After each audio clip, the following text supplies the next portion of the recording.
నాకంటూ ఏ farm house లేదు, స్పష్టంగా చెప్తా ఉన్నా.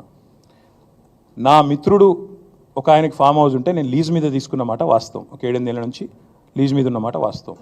ఒకవేళ అది ఎఫ్టీఎల్లోనో బఫర్లోనో ఉంటే నా మిత్రుడికి నేను చెప్తా, దగ్గర ఉండి అవసరమైతే నేను కూడా పోయి, ఎందుకంటే నేను లీజ్ మీద ఉన్నా కాబట్టి అక్కడే ఉండి నేను దగ్గరుండి కూలగొట్టించి వస్తా.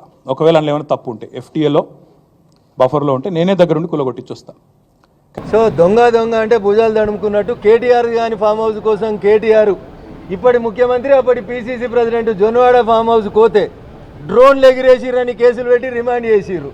ఇవాళ ఎందుకు సన్నాయి నొక్కులు నొక్కుతుండు కేటీఆర్? ఆ రోజు ఫామ్ హౌస్ నీది కాదని ఆ రోజే చెప్పనుంటే మంత్రి హోదాలో.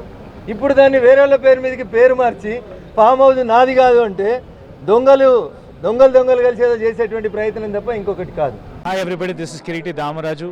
Like, share and subscribe to Saira TV. Oh, Saira!